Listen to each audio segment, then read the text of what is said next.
নমস্কার, আভাস নিউজের সকলকে স্বাগত। আমি প্রগতি শুরু করছি আজকের সংবাদ। আদালতের নির্দেশে সরকারি জায়গা পরিষ্কার করল পূর্ত দপ্তরের আধিকারিকেরা। ঘটনাটি ঘটেছে কেশারী থানার নছিপুর এলাকায়। আদালতের নির্দেশে সরকারি জায়গা পরিষ্কার করল পূর্ত দপ্তরের আধিকারিকেরা। ঘটনাটি ঘটেছে কেশারী থানার নছিপুর এলাকায়। জানা গেছে, সরকারি জায়গা দখল করে দেদার দিনের পর দিন ব্যবসা করছেন এক শ্রেণীর মানুষ। ব্যবসা করে সেই জায়গার পিছনে রায়ত জায়গা থাকলেও তাদের প্রবেশের রাস্তা পর্যন্ত ছাড়ছেন না কেউ। কিন্তু বর্তমান সরকার নির্দেশ জারি করেছে, কোনোভাবে সরকারি জায়গা দখল করা যাবে না। অস্থায়ীভাবে থাকলেও স্থায়ীভাবে বাড়ি তৈরি করা যাবে না। কিন্তু তাকে বুড়ো আঙুল দেখিয়ে রাজনৈতিক দলের নেতা নেত্রীদের ধরে নির্বাচন এলেই এইভাবে সরকারি জায়গা দখলদারির সংখ্যা বাড়ে। সেইভাবে নছিপুর এলাকায় দুটি সরকারি জায়গায় অবৈধ বাড়ি তৈরি হয়েছিল, আর তা বলেও কোনো কাজ না হওয়ায় আদালতে মামলা রুজু করেছিল পূর্ত দপ্তর। সেই মতো আদালতের রায় পেয়ে সোমবার দুপুরে দুটি বাড়ি ভেঙে দেয় দপ্তরের কর্তারা।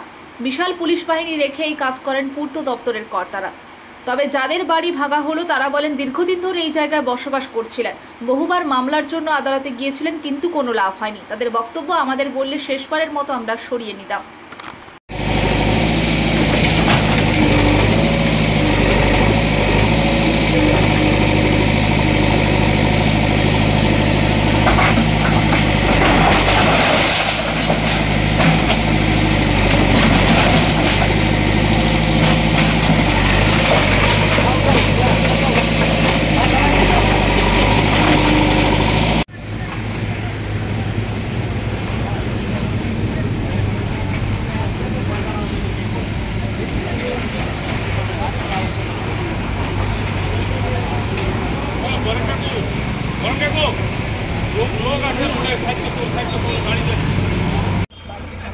ठीक है दीदी, जाने दो। ये आपको अपने कमरा उन्हें नहीं जाओ, मैं काट दूँ।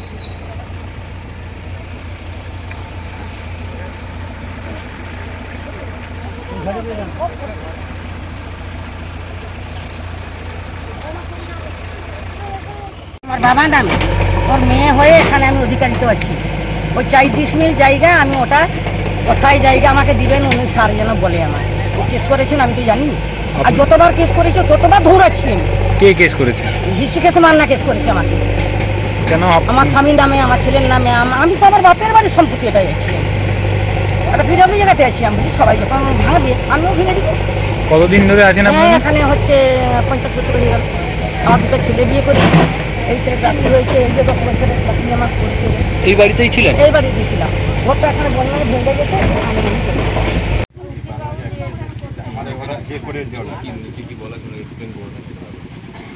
এখানে বলা আছে, প্রথমে বলেছিল যে এটা আমাদের দিকে ডেকে, আপনাদের দিকে ডেকে আমাকে প্রথমে হেয়ারিং করে সেটা এ করে দিতে বলেছিল, আপনাদের দিকে খুলে দিতে বলেছিল।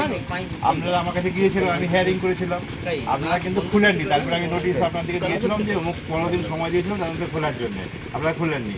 তারপরে আমি এসডিওকে জানালাম। এসডি হচ্ছে যে এনকোয়েরি। আজকে পিডব্লিউডির তরফ থেকে কেশারী নছিপুরে বাড়ি ভাঙা হলো, কি ক্রাইটেরিয়া ছিল বা কি অভিযোগ ছিল? এটা একটা কোর্ট, হাইকোর্টের অর্ডার ছিল, Rishikesh Manna versus government of West Bengal. রাস্তার ধারে এনফোর্সমেন্টের ছিল, হাই অথরিটি অ্যাক্ট অনুযায়ী এটাকে হাইকোর্ট থেকে এটাকে রিমুভ করার জন্য সেটা এগোচ্ছিল। আমি ওর দিকে ডেকে, যারা বাসিন্দা ছিল ওদিকে ডেকে হিয়ারিং করেছিলাম। ওর দিকে 15 দিনের বিএলআর থেকে মাপা হয়েছিল 3 বার। হ্যাঁ, গভর্নমেন্ট ল্যান্ডের উপরেই ওরা আছে। তারপরে হচ্ছে ওদিকে ডেকে হিয়ারিং করেছিলাম। হিয়ারিং করার পর ওদিকে 15 দিনের মধ্যে, যেহেতু ওদের কোনো কাগজ ছিল না, 15 দিনের মধ্যে ওদিকে রিমুভ করতে বলেছিলাম, কিন্তু তারপর ওরা রিমুভ করেনি। তারপরে আমি এসডিওকে জানাই। এসডিও থেকে 2 বার হিয়ারিং করেছিল। হিয়ারিংয়ের পর লাস্টে ভোটের আগে এসডিও সাহেব এটাকে রিমুভ, এনক্রোচমেন্টটাকে, ওরা হিয়ারিংয়ে দুজনে উপস্থিত হয়নি। হ্যাঁ, তারপরে ভোটের আগেই এসডিও সাহেব অর্ডার দিয়েছিলেন রিমুভ করার জন্যে, কিন্তু ভোট চলাকালীন হয়নি। তারপর ভোটের উঠে যেতে, এমসিসি উঠে যেতে তারপরে আমরা এটাকে রিমুভ করলাম। না, যে কয়েকজন বাসিন্দারা রয়েছেন তাদের মধ্যে কয়েকজন অভিযোগ যে তাদের কাছে বৈধ কাগজপত্র রয়েছে। না, কোনো কাগজ জায়গা বৈধ কাগজপত্র নেই। এটা কোনো বৈধ কাগজপত্র ওদের কাছে ছিল না। ওনারা বলছেন দীর্ঘদিন ধরে ওনারা এই এলাকায়, এই জায়গায় বসবাস করতেন, তো কোনো নোটিশ আগে থেকে দেওয়া হয়নি, জানানো হয়নি? না, সব নোটিশই দেওয়া হয়েছে এসডিও থেকে।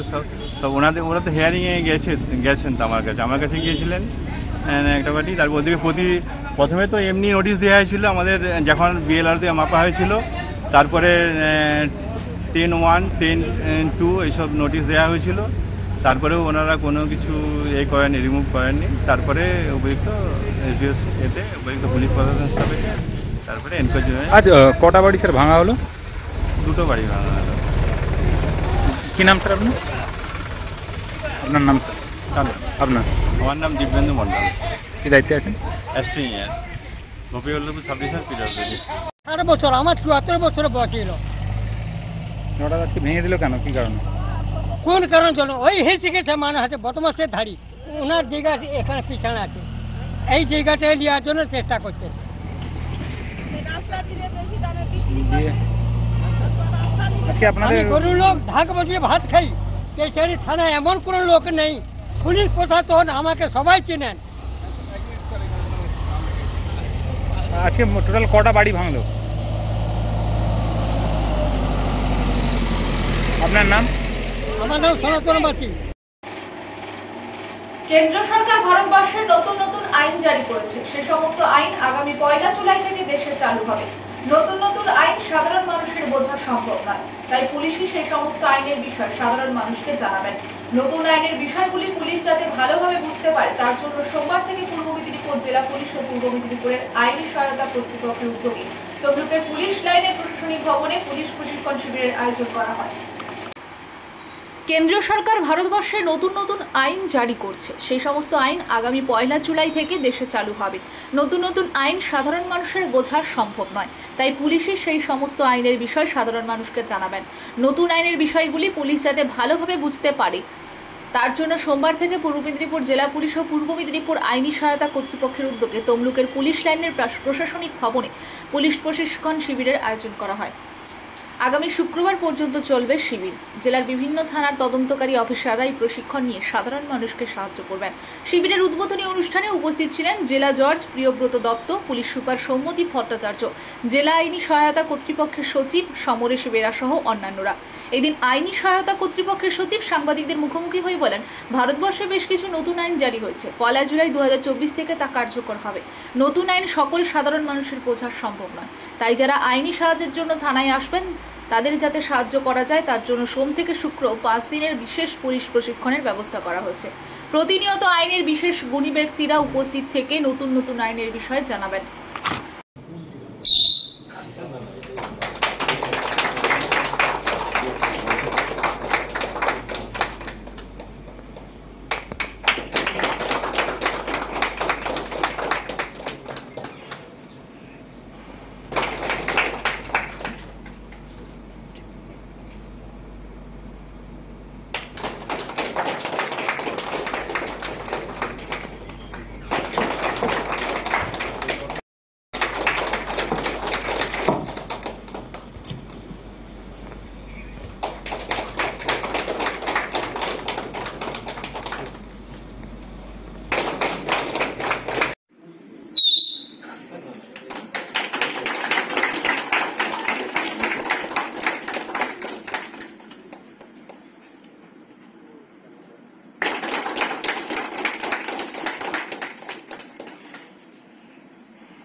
যে আজকে যে নতুন আইন নিয়ে যে আজকে ট্রেনিং এর ব্যবস্থা করেছেন, সেই বিষয়ে কতটা পুলিশের সুবিধা হবে?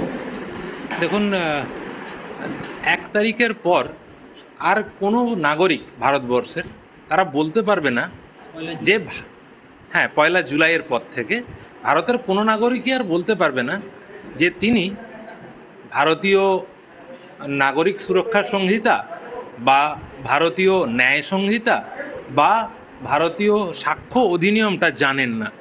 কারণ আমাদের দেশের আইনই তাই। আপনি কোনো কিছু জানেন না, এটা এক্সকিউজ করা যাবে না। তার মানে আমরা চাই বা না চাই, আমাদের কষ্ট হোক বা ভালো হোক, আমাদের শত কাজ থাকুক, নতুন আইন সম্পর্কে আমাদেরকে আপডেটেড হতেই হবে। প্রত্যেক মানুষকে হতে হবে। সবার প্রথম যাদের দরকার তিনি হচ্ছে পুলিশ অফিসার।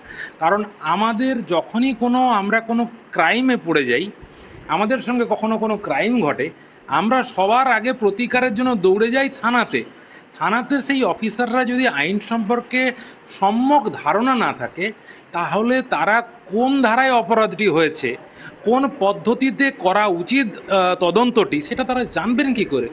সে কারণেই আমরা জেলা আইনি পরিষেবা কর্তৃপক্ষ পূর্ব মেদিনীপুর একটা প্রয়োজনীয়তা অনুভব করেছিলাম যে একদম প্রাথমিক স্তরে পুলিশ অফিসারদেরকে একটা ট্রেনিং দেওয়া। আপনারা জানলে খুশি হবেন যে আজ থেকে শুক্রবার পর্যন্ত এই ট্রেনিং চলবে। এই সামনে আজকে যে 50-55 জন অফিসার আপনারা দেখলেন, এদের নয়, কিন্তু প্রতিদিন নতুন নতুন অফিসাররা আসবেন এবং আমাদের টার্গেট ইন্সপেক্টর, সাব ইন্সপেক্টর এবং অ্যাসিস্ট্যান্ট সাব ইন্সপেক্টর যারা তদন্তকারী অফিসার হন তারা প্রত্যেকেই যাতে এই ট্রেনিংটা পান। এই কারণেই আমরা শত কষ্টের মধ্যেও এইরকম একটা ট্রেনিং প্রোগ্রাম আয়োজন করেছি। ধন্যবাদ মাননীয় জেলা জজ সাহেবকে, তিনি সময় দিয়েছেন। ধন্যবাদ আমাদের এসপি সাহেবকে, তিনি কিন্তু এটা সুন্দরভাবে অর্গানাইজ করেছেন। আমরা আশা করব প্রত্যেক পুলিশ অফিসারের অত্যন্ত লাভ হবে এই ট্রেনিংটাতে অংশগ্রহণ করে। আমার নাম সমরেশ বেরা, আমি জেলা আইনি পরিষেবা কর্তৃপক্ষের সচিব। প্রেম ও বিয়ের প্রলোভনে ফেলে নাবালিকাদের নামানো হতো দেহ ব্যবসায়। অচিরেই ঝাড়গ্রামের বুকে তৈরি হচ্ছিল এমন একটি নারী পাচার ও দেহ ব্যবসার চক্র। তার বিন্দু মাত্র সন্ধান পেতেই এই চক্রের মূল পাণ্ডাদের নির্মূল করল ঝাড়গ্রাম জেলা পুলিশ। প্রেম ও বিয়ের প্রলোভনে ফেলে নাবালিকাদের নামানো হতো দেহ ব্যবসায়। অচিরেই ঝাড়গ্রামের বুকে তৈরি হচ্ছিল এমন একটি নারী পাচার ও দেহ ব্যবসার চক্র। তার বিন্দু মাত্র সন্ধান পেতেই এই চক্রের মূল পাণ্ডাদের নির্মূল করল ঝাড়গ্রাম জেলা পুলিশ। 17 বছরের এক নাবালিকাকে নারী পাচার, অপহরণ, ধর্ষণ সহ একাধিক অভিযোগের ঘটনায় দোষী সাব্যস্ত এক মহিলা সহ 4 জন। অভিযোগ 10 মাসের মধ্যে সোমবার দুপুরে 20 বছরের কারাদণ্ডের নির্দেশ দিল ঝাড়গ্রামের দ্বিতীয় অতিরিক্ত জেলা দায়রা আদালত। সাজা ঘোষণা করেন ঝাড়গ্রামের দ্বিতীয় অতিরিক্ত জেলা দায়রা আদালত বিচারক চিন্ময় চট্টোপাধ্যায়। ঘটনাটি শুরু হয়েছিল একটি নাবালিকা অপহরণের ঘটনা থেকে। 2023 সালের আগস্ট মাসের 17 তারিখ ঝাড়গ্রাম থানার অন্তর্গত 17 বছরের এক নাবালিকার মা ঝাড়গ্রাম থানায় নাবালিকার অপহরণের অভিযোগ জানায়। অভিযোগে নাবালিকার মা জানিয়েছিলেন 16 তারিখ থেকে তার মেয়ে নিখোঁজ। বহু সন্ধানের পরও কোথাও খোঁজ পায়নি মেয়ের।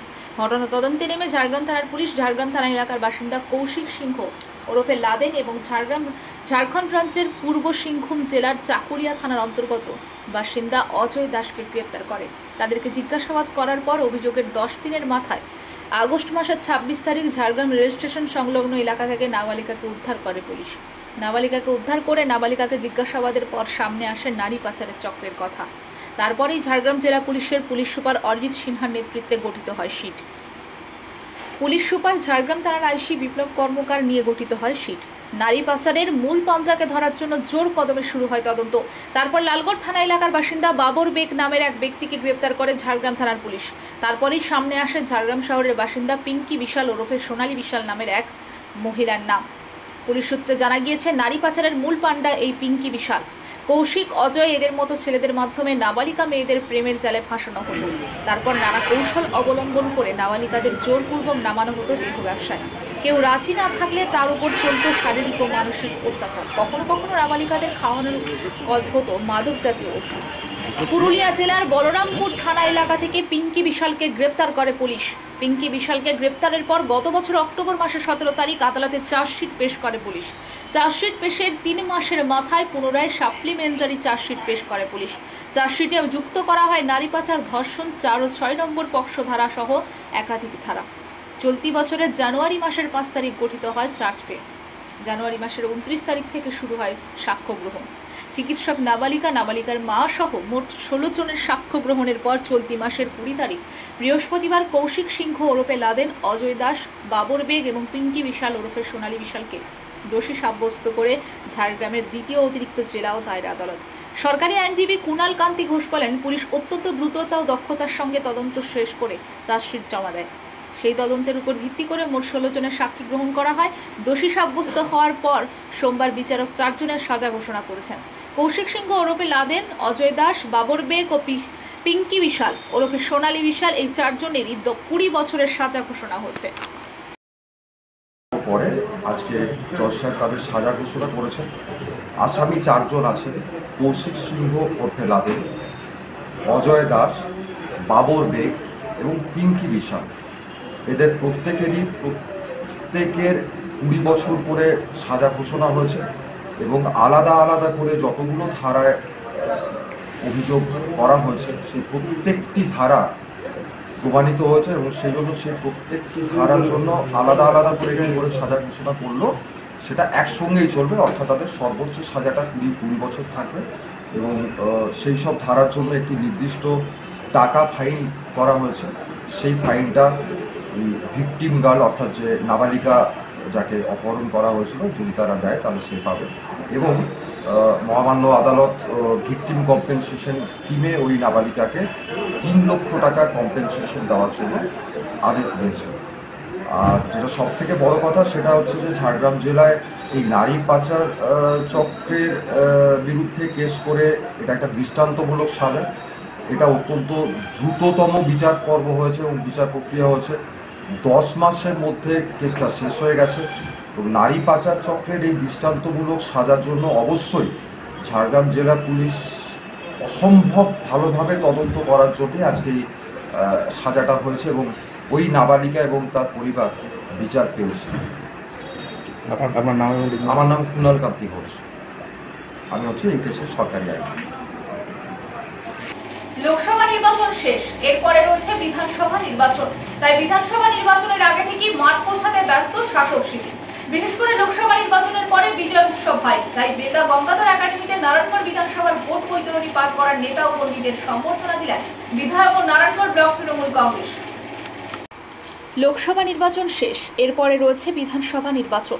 তাই বিধানসভা নির্বাচনের আগে থেকেই মাঠ গোছাতে ব্যস্ত শাসক শিবির। বিশেষ করে লোকসভা নির্বাচনের পরে বিজয় উৎসব হয়নি, তাই বেলদা গঙ্গাধর একাডেমিতে নারায়ণগড় বিধানসভার ভোট বৈতরণী পার করার নেতা ও কর্মীদের সম্বর্ধনা দিলেন বিধায়ক ও নারায়ণগড় ব্লক তৃণমূল কংগ্রেস। উল্লেখ থাকে এবার নারায়ণগড় বিধানসভায় 16টি গ্রাম পঞ্চায়েতের মধ্যে 4টি গ্রাম পঞ্চায়েতে শাসক দল পরাজিত হয়েছে। তার মধ্যে রয়েছে বেলদা শহর, বেলদা গ্রামীণ, তুতরাঙ্গা ও হেমচন্দ্র। তবে বেলদা গ্রামীণ ও হেমচন্দ্র অল্প ভোটের ব্যবধানে শাসক দলের প্রার্থী পরাজিত হলেও বেলদা 2 ও তুতরাঙ্গা গ্রাম পঞ্চায়েতে বিপুল ভোটে জয়ী হয়েছে বিজেপি। বিশেষ করে বেলদার মানুষ ভোট দেননি। তাদের বক্তব্য লোকসভা নির্বাচন, তাই তৃণমূলকে ভোট দেওয়া মানে ভোট নষ্ট করা। তৃণমূলের সাংসদ জয়ী হলে তিনি কোনো কাজ করতে পারবে না, কারণ হিসেবে তারা দেখাচ্ছেন সন্ধ্যা রায়ও বেলদার জন্য কিছু করেননি। আর বিজেপি ক্ষমতায় ছিল, বিজেপির সাংসদ ছিলেন দিলীপ ঘোষ, তাতেও বেলদার ভাগ্যে কোনো শিকে ছিঁড়েনি। শুধু প্রতিশ্রুতি আর বেলদার মানুষ মিছিল, মিটিং, সভা ও বড় বড় কথা ছাড়া আর কোনো উন্নয়নের ফসল পাচ্ছে না। রাজ্য সরকার উন্নয়ন করছে কিন্তু পরিকল্পনাবিহীন। বেলদা সুপার স্পেশালিটি হাসপাতাল নাম হলেও সুপার স্পেশালিটি হাসপাতাল যে সুযোগ সুবিধা পাওয়া যায় তার 10% পাচ্ছে না। এমনকি রোগী গেলে তাদের রেফার করা ছাড়া কোনো চিকিৎসা হচ্ছে না বললে ভুল হবে না। পাশাপাশি বেলদা দাঁতন স্ট্যান্ডে বাস স্ট্যান্ড হওয়ার কথা থাকলেও বাস স্ট্যান্ড হচ্ছে কোটি কোটি টাকা খরচ করে। উদ্বোধন হয়েছে, সাউথ বেঙ্গল বাস ডিপো হয়েছে, কিন্তু তা কোনোদিন গেটের তালা খোলা হলো না। বেলদা কেশারি মোড়ে ওভারব্রিজ, দিলীপ ঘোষের মিথ্যা প্রতিশ্রুতি আজও মানুষের কানে বাজছে। শাসক বিরোধী কোনো দলই বেলদার কিছু হোক তা কোনোদিন তেমনভাবে মন থেকে চাননি। তবে বর্তমান বিধায়ক উদ্যোগী হলেও কাজ তেমনভাবে হচ্ছে না। বেলদা এখনও পৌরসভা হলো না, ফলে বেলদা রয়েছে বেলদাতেই। আর তার মধ্যে 2 মাস পরিশ্রম করে সাংসদ হয়েছেন ঝুনমালিয়া। তিনি আগামী 5 বছর কী করবেন মেদিনীপুর লোকসভাবাসীর জন্য তা অপেক্ষা করতে হবে। তবে রবিবারের কর্মী সভা থেকে বিধায়ক বার্তা দিলেন ওভারব্রিজ হওয়ার প্রতিশ্রুতি। ঝাড়গ্রাম জেলার সাকরাইল ব্লকের বীরডাহি এলাকায় গ্রামীণ পিচ রাস্তার বাম্পার পেরোতে গিয়ে মোটরসাইকেল থেকে ছিটকে পড়ে আহত হন 2 জন মহিলা। হাসপাতাল সূত্রে জানা গেছে আহতদের নাম গঙ্গা বেরা ও ছবি বেরা। আনুমানিক দুজনের বয়স 50 বছর। দুজনের বাড়ি খড়গপুর লোকাল থানা এলাকার বুড়িমারি গ্রামে। ঝাড়গ্রাম জেলার সাকরাইল ব্লকের বীরডাহি এলাকায় গ্রামীণ পিচ রাস্তার বাম্পার পেরোতে গিয়ে মোটরসাইকেল থেকে ছিটকে পড়ে আহত 2 জন মহিলা। হাসপাতাল সূত্রে জানা গেছে আহতদের নাম গঙ্গা বেরা ও ছবি বেরা। আনুমানিক দুজনের বয়স 50 বছর। এদের দুজনের বাড়ি খড়গপুর লোকাল থানা এলাকার বুড়িমারি গ্রামে। স্থানীয়দের উদ্ধার করে ভাঙ্গাগড় গ্রামীণ হাসপাতালে আনে। দুজনের অবস্থা আশঙ্কাজনক হওয়ায় মেদিনীপুর মেডিকেল কলেজ হাসপাতালে রেফার করা হয়। স্থানীয় সূত্রে জানা গেছে খড়গপুর লোকাল থানার বুড়িমারি গ্রাম থেকে একটি মোটরসাইকেলে 3 জন অর্থাৎ গোপীবল্লভপুর 2 নম্বর ব্লকের পেটবিন্ধি এলাকার প্রতিমা নামে আত্মীয় বাড়িতে যাওয়ার পথে সাকরাইল ব্লকের বীরডাহি এলাকায় একটি বাম্পার পেরোতে গিয়ে নিয়ন্ত্রণ হারিয়ে দুর্ঘটনাটি ঘটে।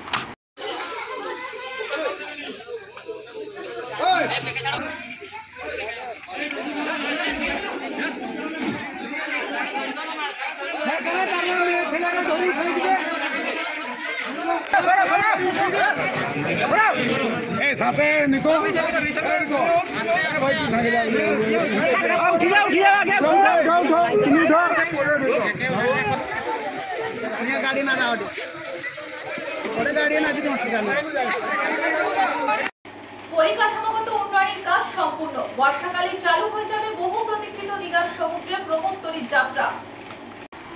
পরিকাঠামোগত উন্নয়নের কাজ সম্পূর্ণ।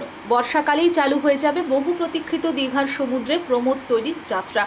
বছরের এমন কোনো দিন নেই যেদিন দীঘায় পর্যটকদের ভিড় জমে না। প্রতিদিনই দূর দূরান্ত থেকে হাজার হাজার পর্যটক দীঘার সমুদ্র সৈকতে এসে ভিড় জমান।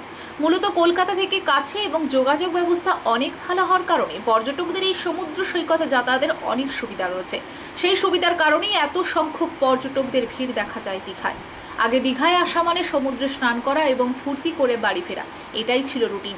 তবে পরবর্তীতে সেই রুটিনে আমূল পরিবর্তন এসেছে প্রশাসনিক উদ্যোগে। এখন দীঘায় সমুদ্র স্নানের পাশাপাশি বিভিন্ন জায়গা ঘুরে দেখার জন্য তৈরি হয়েছে পার্ক, মিউজিয়াম, কফি হাউস সহ আরও কত কী। তবে এবার সবকিছুকেই ছাপিয়ে যাবে সমুদ্রবক্ষে প্রমোদ ভ্রমণ। গোয়ার মতো দীঘাতেও সমুদ্রবক্ষে পর্যটকদের জন্য প্রমোদ ভ্রমণ পরিষেবা চালু করতে উদ্যোগী হয়েছিল দীঘা শঙ্করপুর উন্নয়ন পর্ষদ। 23 সালে ডিসেম্বরে পরিষেবা চালুর লক্ষ্যমাত্রা নিয়ে সম্পন্ন হয়েছিল এমভি নিবেদিতা নামের প্রমোদ তৈরি বা ক্রুজের সাজসজ্জার কাজ। কিন্তু তার পরিবর্তে নড়বড়ে হয়ে পড়েছিল পল্টন জেটি ও গ্যাঙ্গোয়। ফলে সেই সময় স্থগিত হয়ে যায় প্রমোদ তৈরির সমুদ্রযাত্রা। তবে অবশেষে সেই বাধা দূর হয়েছে। বর্ষাকালেই দীঘায় এবার গোয়ার স্বাদ উপভোগ করতে পারবেন পর্যটকেরা। সমুদ্রবক্ষে প্রমোদ ভবন চালু করার জন্য প্রশাসন শুরু করেছিল যাবতীয় পরিকাঠামোগত উন্নয়নের কাজ। ইতিমধ্যে সেই কাজ সম্পূর্ণ হয়েছে বলে জানা যায়। এ বিষয়ে দীঘা শঙ্করপুর উন্নয়ন পর্ষদের প্রশাসক তথা কাঁথির মহকুমা শাসক সৌভিক ভট্টাচার্য জানান, প্রমোদ তৈরির ফিটনেস সার্টিফিকেট হাতে এলেই পরিষেবা চালু করে দেওয়া হবে। আগামী জুলাইয়ে পর্যটকদের নিয়ে প্রমোদ তৈরির সাগর সফর শুরু করবে বলে আশা করছি আমরা। প্রশাসন সূত্রে জানা যায়, সূর্যোদয় থেকে সূর্যাস্ত পর্যন্ত সমুদ্রের অ্যাডভেঞ্চার আর বিনোদন উপভোগে গান বাজনা সহ দারুণ সব ব্যবস্থা থাকছে সম্পূর্ণ বার্তানুকূলই প্রমোদ তৈরিতে। মোট 2টি ডেক রয়েছে সেটিতে। যাত্রীদের বসার জন্য আছে 80টি আসন। প্রতিটি ডেকেই আছে সমুদ্রের নীল জলরাশি ও আকাশের মিতালি উপভোগের চমৎকার ব্যবস্থা। থাকছে রেস্তোরাঁও।